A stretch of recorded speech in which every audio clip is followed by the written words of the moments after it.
ഏത് സമുദായത്തിന്റെ പാർട്ടിസിപ്പേഷനിൽ നിന്നുമാണ് ഇത്തരം അക്കൗണ്ടുകളും ഹാൻഡിലുകളും വരുന്നെന്ന് കണ്ടുപിടിക്കാൻ 10 മിനിറ്റ് തികച്ചു വേണ്ടതില്ല. പക്ഷെ അതിനൊരു അന്വേഷണമില്ല. എന്തുകൊണ്ട് അന്വേഷണമില്ല?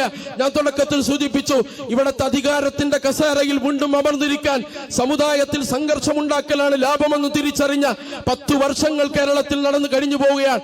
ഈ 10 വർഷങ്ങളുടെ മൂലധനം ഓരോ വർഷവും ഏറ്റവും ലാഭത്തിലാവുന്നത് AKG സെന്ററിനോ CPM-നോ അല്ല, BJP-ക്കും സംഘപരിവാറിനുമാണ്.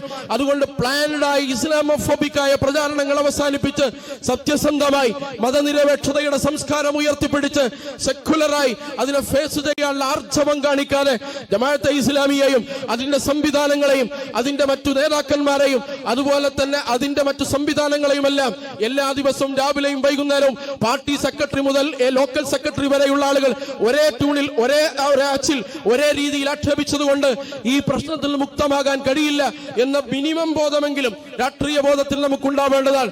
അതുകൊണ്ട് ഇതിനെ സത്യസന്ധമായി അഭിമുഖീകരിക്കണം. തെറ്റും അബദ്ധവും പറ്റിയിട്ടുണ്ടെങ്കിൽ അത് പരസ്യമായി തുറന്നു പറയാൻ അവർ തയ്യാറാവണം. കേരളീയ ജനതയോട് ഞാൻ പറഞ്ഞല്ലോ, നമ്മൾ ജീവൻ കൊടുത്തു വാങ്ങിയതാണ് ഇവിടുത്തെ സാഹോദര്യം എന്ന് പറഞ്ഞത്.